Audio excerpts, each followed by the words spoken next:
Well, hey there, welcome to the CineFiles. Today's topic is French New Wave. And we have our usual, partners in crime here. We got Mr. Jeff Galashaw. We got Mr. Michael Foltz. I am the Zinedine Zidane of movie criticism. I have no idea what that means. What does that mean? Am I supposed to explain it? He's a French soccer superstar. We're drinking Bordeaux. Red in the wave. And to your health, gentlemen. French New Wave, it's an interesting topic. We're trying to challenge ourselves a little bit with topics we don't normally get into about. So we didn't want to do our 75th comic book show. Exactly. But yeah, so French New Wave. I guess we should start with the earliest one, the one that kind of started it all, François Truffaut's 400 Blows. We should go back and explain, actually. French New Wave is applied to a series of directors who started off as film critics, like Académie du Cinéma, in the early 50s. And they all branched out of their film criticism status and became filmmakers in their own rights. We're going to discuss 4 films by 4 separate directors. We didn't have time to get to the 5th one, unfortunately. It's just hard to get to it. But we're going to start off with François Truffaut and his 400 Blows. 400 Blows is an interesting film. It's semi-autobiographical. It features a character called Antoine Doinel, who was played by a then 14-year-old Jean-Luc who wound up having a very successful acting career as a result of this film and managed to play this character 4 more times after this. So basically Truffaut's Antoine Doinel series was sort of the French fictional narrative version of the Michael Apat's Up series in a weird kind of way, because you got to see this guy grow up with each progressive film. 400 Blows was the first one. 400 Blows is an inappropriately translated title. The actual title should mean 400 tricks, because there's this French phrase that refers to someone one's wild pose. They call it getting through your 400 tricks. In fact, the original English translator, when this film was supposed to be distributed in the United States, wanted to call it Wild Oats, right? Which would have been a more appropriate title for this film. So which makes no sense. Makes no sense at all. It sounds like it's a boxing movie, right? Or inappropriate porn. It led English-speaking audience to believe that 400 blows refer to how many times Antoine Doinel gets punished throughout the movie. Right, the discipline. But anyways, so it's I would say that of the 4 films we're going to talk about, this to me feels the more mainstream-ish. It's a coming-of-age kind of movie. There's a lot of well, why did you find that interesting? You don't think so? No, out of all the films we watch, I can see partially why you might say due to subject matter. You disagree with me? I'm not wholeheartedly disagreeing with you, but I am disagreeing with you. Because at the time, I guess, watching the film, it's a coming of age story, but the ruthlessness that this child faces, I don't know, I wasn't around then, neither were any of us, but it just seems so uncommon when you see like children in films up to then. It seemed like they were either, precious little scamps or victims. And this is the first time I've really seen, them more, not only be picked upon, but also in some sorts of ways deserve kind of a little bit of what they get themselves, he gets himself into these squabbles. He was a fully formed human being. Exactly. He wasn't, he wasn't a villain, but he wasn't a hero either. And he was a kid with issues. Exactly, but But when you saw the parents, you knew exactly where those issues came from. Exactly, and there's so many there's just, I guess to me, when you say mainstream, I think of happy. Well, no, I mean mainstream. Or it's the most straightforward in terms of presentation. It doesn't get bogged down in philosophical. No, it doesn't. Like that. It's very unpretentious. And because a lot of it is heartbreaking. That's why I was like, when you said mainstream, I'm like, are you kidding me? I mean, in terms of just point A, point B. Okay, yes, I will agree. I will agree with that point then. But I mean, François Truffaut is one of my favorite directors of all time. I'm going to say I begrudgingly went into seeing it for the first time when I was 19 because, you hear French film. I wasn't. I had to take this in film school. You see, and it's like, I'm not a big, at the time I wasn't a big foreign film fan, which is ironic considering today I am. You're the mainstream foreigner. But, when I went to go, I didn't really want to see it. And then, after it, I was like, just watching it, I saw it, I was transfixed. I was amazed by the film. Of course, legendary last shot of the film. But you know, it was to me unpredictable, because just when you thought maybe something positive would happen, it just seemed to get worse for the character and bogged down. And then the scene where his mother makes the admission, I don't want to spoil it, but you know, that one really struck home. Actually, the entire film was improvised. I wanted to bring it with me, but I forgot. I actually have the first edition English language print of Truffaut's collected screenplays for the Antoine Doinel series. And he compiled the whole thing himself. And he explains that of all of the, there's only 4 Antoine Doinels, the 5th one didn't come out until after this book was published. But he explains that 400 Blows, that section, there is no screenplay. He provides a treatment. There was a screenplay.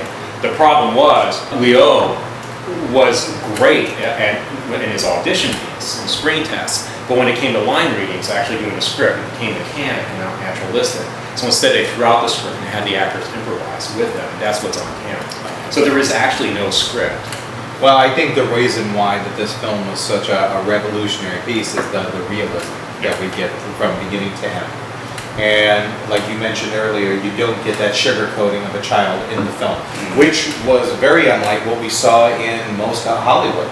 When this film comes in, you see that that the realism, the gritty realism that some directors in America, like John Cassavetes, because when I saw this film originally, I thought a lot of shadows and faces. Yeah. Those 2 films. With but Cassavetes was influenced by the French. Right, exactly. Shadows. Whereas the French New Wave, it should be said, was influenced by film noir. A lot of classic noir. It was also influenced by the more commercial, like Douglas Sirk and stuff like that. And it was these guys, this school, that believed in the auteur theory. They developed that idea. Well, which is completely ironic, right, because 400 Blows, if you compare that to, let's say, it was more to Italian neorealism, like 2 different universes apart. It owes more to Italian neorealism, was started happening in the 40s than it does to. Really, I don't really see that, because I always think that Soul Thief and Rome Open City aren't similar to the approach. I guess so. I guess because I think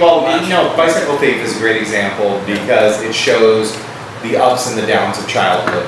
I'm talking about the approach to filmmaking and the style. I also have to say, out of the picks you made for this episode, I would say, to me, this is the more traditional French New Wave out of all of them. Or I would say the more... What do you mean by traditional French? I guess more the cliche when you hear the term French New Wave, you know, the editing. Oh, I disagree. Yeah, I agree with that. Okay, well, to me, it was the most... I think if you're looking at traditional as a film that we will not discuss today, which is Breathless, I think that is your lead dog. So but to me, that goes along with it, whereas these other films, to me, as you were saying, like, this is the more mainstream, to me, the other films felt, even though they have a distinct voice, they felt more mainstream to me. And I'm also a big fan of Day for Night, his movie about filmmaking. I'm a big fan of Shoot the Piano Player. Shoot the Piano Player is also a very good film. Which Rutgers Press put out the screenplay for. But I am not a big fan of the later Antoine Doinel films, actually. Well, I don't think they're anywhere as interesting as 400. Well, also, to me, it feels like the later films kind of veer way differently than the earlier films. He winds up having pretty much an adjusted adulthood. Exactly. And he winds up having hipster problems, is the best way I can define it. It's like, what happened to that, kid from the first film? Where's my bike? Exactly. So he grew up and wound up having a decent life after all. How can I get... But we didn't say, I should say, it's Jean-Pierre Leo. I said Jean-Louis Leo. Jean-Pierre Leo. He is fantastic in it. It's one of the great child performances. Yes. Really well directed, really good job. And he looks a lot like a young Francois Truffaut. You see photographs of the 2 guys. Yes. They look very similar. Anyway, so moving on to the next film, another great director of the French New Wave, Jean-Luc Godard. Okay, I was about to say, might that be? Jean-Luc Godard, who's made many films. This is one of his most famous is Breathless, that gets talked on endlessly. Well, the one I chose. That was going to be my question. Why did you choose this one over Because Breathless? we're going to discuss a film that is one of my favorite films of all time, ALPHAVILLE. And it's a divisive film. I know people who absolutely hate this film, and it's one of those films I don't care. I love it so much. That film is Alphaville, starring the great Eddie Constantine as a... That's a great name in of Yeah, itself. as an American expat actor, singer living in France at the time. And he wound up playing in a series of movies this character, Lemmy Caution, who was basically James Bond before there was James Bond. It was a very similar character. What's funny is I didn't see that as James Bond. I saw him as more like... No, Alphaville isn't the Lemmy Caution he played in previous movies. Oh, okay. In fact, Alphaville killed his career as Lemmy Caution. He made like 6 Lemmy Caution films, something like, or maybe Alphaville was the 6th Lemmy Caution film. But the previous ones were nothing like Alphaville. Nothing. In Alphaville, he didn't remind me of James Bond. He reminded me of like a Raymond Chandler character. Yeah, and the Lemmy Caution character was an FBI agent who would fight these master villains on a super spy level. Always get the girl, you know, was always smooth and, you know, whatever, with a glass of whiskey in one hand and a cigarette in the other. You know, always Which is the opposite of what we saw in Alphaville. stumbled into success as actor purely by accident because he was a popular cabaret singer. And he was a naturalized French citizen as well. He appeared in Long Good Friday. Okay. He was the American gangster that Bob Hoskin tries to get an investment out of, you know, with his like insurance. I'd have to rewatch it. But anyways, Alphaville. Alphaville also stars Jean-Luc Godard's then wife, Anna Karina, who was a Dutch actress who first came to France and didn't even know French. So I guess she learned pretty quickly. Gorgeous. Beautiful, Yeah, stunning. gorgeous. Absolutely stunning. It With also, small, sharp little teeth. and I'm going to pull an Edwin Samuelson here. It also features Howard Vernon as the villain, who was a popular villain, most specifically in a series of films by Jess Franco. There's a lot of pop cultural references in this film. There are 2 scientists called Heckle and Jekyll, you know. The other agents that have gone missing that he's seeking, named Flash Gordon or Dick Tracy, you know, and That's what I'll say about this film. Even though it's not meant to be, there are little sly jokes throughout the film, like how it's set in the future. But basically, there's no sci-fi really in the film. Interstellar space travel is driving a Ford Galaxy on a highway to the next time. Exactly, and then, you know, they're using regular guns. All the exterior and interiors are modern French If the buildings. future is told, it's not shown. Yeah, I guess. But they use a lot of modern, like then considered ahead of its time architecture and stuff, and they should all see. And this is another film that notoriously did not really have a screenplay. It veered way different, and I think you can start to see Jean-Luc Godard's ideas being expressed more through this film. And that Godard, not Godard. what? Godard? I don't care. They're so pretentious. You know who I am talking about. But my thing with him is I respect him and I respect his ideas. He's not my favorite director, but I respect him a lot. But with this film, to me, it's his most accessible film, or at least one of his most accessible films. Because I can't say I've seen all of his films. But with this film, it showed he had a sense of humor, but this is where, like you were saying, like with other French New Wave films, you start to hear more of a voice in his expressions of his ideas more through this film, while throwing in certain genre tropes in it. And for that reason alone, I really respected and enjoyed the film more than I originally thought I would, because I saw this before you suggested it, and then I rewatched it, and I really enjoyed. Like, I enjoyed the scenes with the machine where it's giving the rules about no free expression, how love should be outlawed, and all that. They use an actual guy.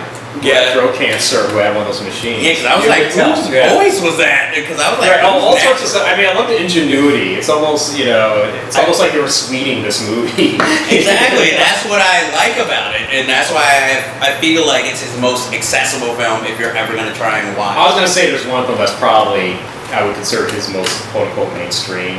The film he did with Jack Palance and Bridget Bardot. Repulsion. Not Repulsion, no. Contempt? Contempt. Contempt. I would say Contempt is his most Contempt. straightforward kind of, you know, accessible film. But yeah, I love all this like weird, like when he's being interrogated by the machine, and they just have images of these microphones just like floating past them, you know. But anyways, Mike, what do you think? Your reaction, my opposite reaction. This movie drove me crazy. So is this our Argento episode? I find that Jeff was saying that this is his most accessible. I found it his least accessible. There's a couple. His later films are. His later films, but That I haven't seen, but in fact, there was a pseudo sequel to Alphaville that Godard did with Eddie Constantine as Lemmy Caution. Germany in the year 90 or something like that is what it was called. It's just basically Lemmy Caution walking through the remains of the breakdown of the Berlin Wall and just talking about how times have changed. That's the entire movie. I find that two of Godard's films are two of my favorite foreign films of all time. Breathless, I love, and Weekend. Weekend's fantastic. I was very close to selecting that. I love Weekend because it is so insane. It is such an insanely wonderful film. And Alphaville, this is the second time I actually saw it the second time in fully because I attempted to see this film before and I lost patience with it. The first 10 minutes of Alphaville are great, especially when he goes into the hotel and the bellboy/pimp is asking questions, and then it just falls him through the breaking glass. He keeps hitting him, keeps coming at him. I love that so much. And he all he has to say is, "I'm getting weak in my old age." Yes. That's it. I love that. But yet, after that, it just all went downhill, and I wanted to pull my hair up because all the dialogue seemed like these pretentious platitudes and speechifying, and it was driving me insane. I kept saying, but a lot of it's meant to be tongue-in-cheek. Stop! But it was driving me crazy because I'm coming from you. Stop with the pretentious platitudes. It's okay. You're just not smart. I wanted more kicking. I love this movie. I knew where he was going, and you know what? To Godard's credit, a lot of what he was saying happened to just come true like 40, 50 years later. Are we done with Alphaville, Jen? So obviously Mike didn't like it, Jeff and I did. I love it! Alright, so our next film, next two films actually came out at the same time. Just not smart. The next two films came out around the same time by two different directors, and both films feature the same actor. And I guess the first one, let's go into My Night at MAUD'S first, and then we'll end with Les Biches. But we'll talk about My Night at MAUD'S. Eric Rohmer, another student or graduate of the French New Wave, another critic of Café du Cinéma. He set out to make a series of movies known as the Six Moral Tales. And My Night at MAUD'S is the third in that series, and it was his first really well-regarded film, period. It was a film that kind of like went on the maps. I was worried. As a director, you were worried? I was worried. Worried about what? This seemed like a really pretentious film. So I was so worried when you suggested it. And I gotta say, even after I saw it, because I do like this film a lot, I was still worried about what you guys did. I was gonna have my Edwin Samuelson moment and be like, oh my god, how are we gonna finish? I was sitting there going, what the fuck has Eric got us into? What the fuck is going on? And the first 20 minutes, I was like, I'm gonna kill Eric. When I see Eric, I'm gonna kill him. When they had that ultra pretentious argument about religion and math. I hope this isn't going to be the rest of the film. I had like a picture bubble above my head of me punching Eric, you son of a bitch. And then quoting Pascal. And it just kept going on and on about Pascal and math and religion, and they were showing like Your point, please. And they showed like the religion, and I was like, why do you have to show the entire Catholic ceremony? Just please go on. I can't take this. You're killing me. I'm going to fast forward through this garbage. And yes, please. What? And then when the character played by Jean-Luc Trintignant. Not the easiest name to pronounce. And the lead actress, the character Jean-Pierre, and the actress who plays Maud.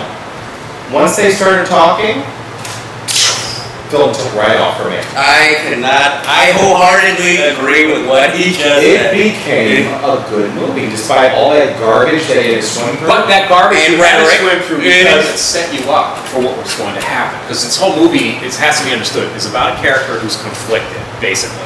But he's in denial about that conflict. He sees himself as a devout Catholic, but at the same time he feels that he can justify doing all these non-Catholic things which is why they're having all these pretentious philosophical discourse. Because the point is, it's supposed to be pretentious. You're supposed to think it's pretentious. You're supposed to think these people are pretentious because they're hypocrites. Well, especially the guy that's a Marxist. Right, his professor, his friend. Who then like disappears for the rest of the film, which is good because I hated that guy. I actually wanted to see him. He seemed like fun, at least. But it's still, there's a lot of interest. What I really enjoyed about this film, especially seeing it again recently, is that it's a very complex movie when you think about how these characters are being presented. Initially, the plot is a guy who claims to be a devout Catholic, but a progressive Catholic, whatever that means, runs into an old professor friend of his, who was an old childhood friend, and his friend invites him to hang out in this woman's apartment, who this professor may or may not have a thing for, and that's Maud. And so they hang out in this situation, and they have these like philosophical arguments or debates and discussions, and it seems pretentious, and you realize, oh, this is supposed to be pretentious. Because it turns out a lot of these things are just coping mechanisms for these characters not to be in touch with their emotions and be honest with how they're really approaching things. I will say that if you are a fan of like Richard Linklater's movies, especially the before sunset, sunrise, midnight films, this is obviously a precursor to those films, and also his movie Tape, because this is a film built more around discussions and conversations of life than it actually is of life.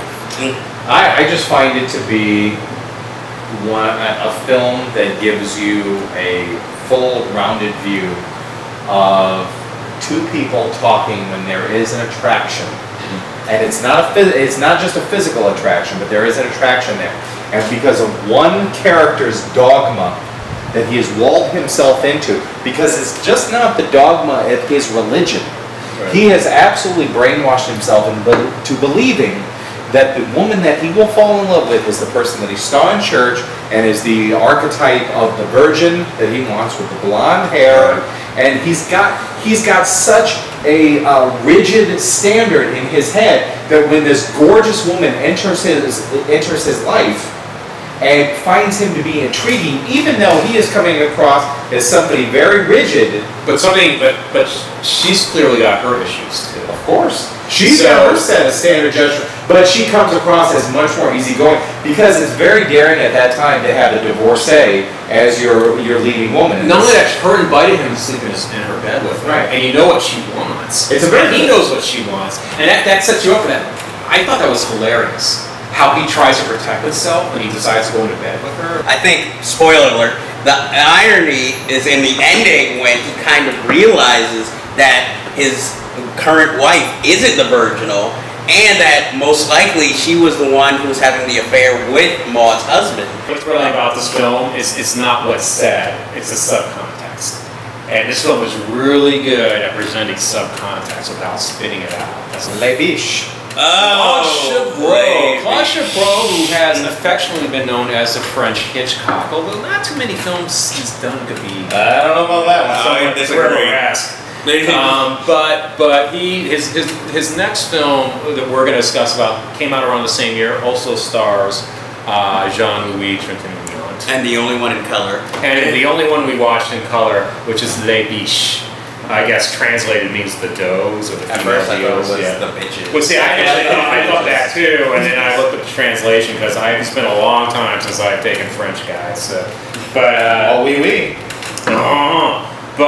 Yeah, Les Biches, and basically, extensively, what's interesting about the film, it deals with a lesbian affair and then a love triangle, which I figured Mike would love. Right, and then the possibility that someone is jealous enough about this triangle that they're willing to commit murder.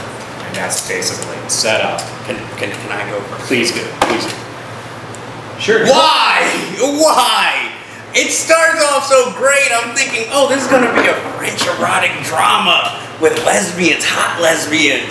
No offense. But as the film went on, to me, no offense, it felt like a kind of a dramatic modern romantic comedy with the two girls going after one guy and trying to outdo each other. But not a comedy.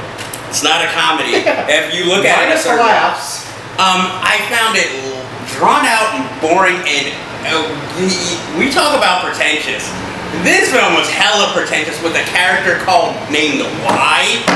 Come on! I was like... Well, what about the gay Heckle and Jekyll? they were to me the only entertaining part of this film. I hated them. I was hoping they would be killed by the end. I was like, oh God, this film has. Can I first say something? No, you can't. No, In my defense. In my defense. Defense. It better be a good defense. I completely agree with you. Okay, because I don't like this film either. Why did you guys? Do we have to every film we have to review? Do we have to like every single? But it should have been a good example. It's considered a classic of Claude Chabrol, and I was like, okay, you know what? I'm not a big fan of this film, but I'm just gonna put it on there because. You know, it's considered that and The Butcher are considered his like signature films. He's done Madame. Okay, let me just ask you. But I was like, I want to see what these guys think of it, and I agree with you. I'm not a big fan of this. Did you two motherfuckers feel a little cheated when she unbuttons Wise pants and then they cut? Like, son of a bitch! I knew you there were was going more to nudity in Alphaville, and you didn't like Alphaville, so I perplexed and flummoxed. I felt that we were watching an Emmanuel movie without any nudity. Yeah, I know. It was like a Cinemax movie without the nudity. with all the good stuff. It's Right, like cut out. all the plot and It's like story. if you took Emmanuel, removed the nudity, took single white female, removed the zaniness, and then put it into a movie, and then just like farted it out there. That's what you got. And to me, the ending just comes out of nowhere. I was just like, because when it ended, I was like, that's it? Yes, it suddenly becomes a thriller in the last 5 minutes. Yeah, and the male lead is an idiot from beginning to end. Right. He's an idiot. These two gorgeous women who are obviously lesbians, they're obviously into each other, even though they're playing this like psychological game from the first time they meet. Yes. Back and forth. It's all about manipulation. It's all about one-upsmanship. Y is so innocent but yet not innocent. Y is so clueless but not that clueless. And the lead the other lead actress, I forgot her name. Her name is Stephanie Audran, who was Claude Chabrol's wife. I mean, she's absolutely gorgeous. She's a manipulator. She's obviously turned on by Y. She wants Y, but once she has Y, she's like, let me see how I can fuck this up. Let me see how I can really play with this girl's mind and get exactly what I want. Which is torture this girl and get this guy and then see. Well, that's like the protagonist of any erotic thriller, really. They all have that kind of thinking, it seems. But it's not, but see, it's not really a thriller until the last 5 minutes of the movie. I know, that's why I was like, when did it become? And there are people out there that are arguing, well, that's what makes it great, you know, and all this stuff. And it's a. But it seems like a last-minute decision, you know, and it's a magnifying glass of the human condition and all that stuff. And yes, I don't disagree with you guys. I don't. I just thought it'd be an interesting title to discuss. I'm going to say that I completely agree with you guys. So we agree on how many films? We agree on 3 films. We disagree on 2.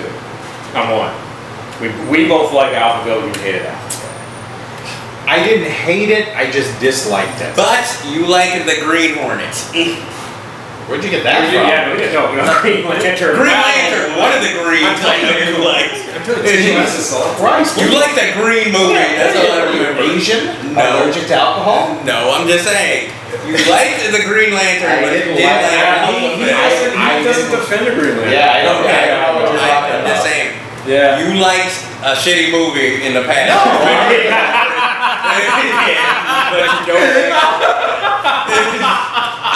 Just any shitty movie in the past. No, it was a specific superhero. Not only are you not hearing what he's saying, but you're in a different time. Yeah, I know. I feel like you're in a conversation with a person that does not exist anymore. You gave a favorable review to a superhero film. But I found it. What did I play? Jeopardy? What is the Avengers? Well, there we go. French New Wave. Godard. Truffaut. Rohmer. And Chabrol. Chabrol, right. We didn't like the Chabrol film. Jeff and I liked Alphaville, Mike didn't. And we all liked MAUD'S, and we all liked 400 Blows. So, you know, I'm talking to my boss. Anyways, thank you for joining us.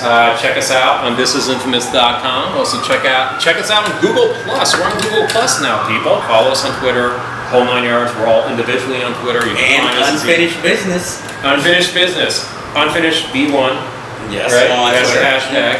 And that's it, guys. Thank you. Did you enjoy the wine? Vive la France! Vive la France! Oh. Sacre bleu!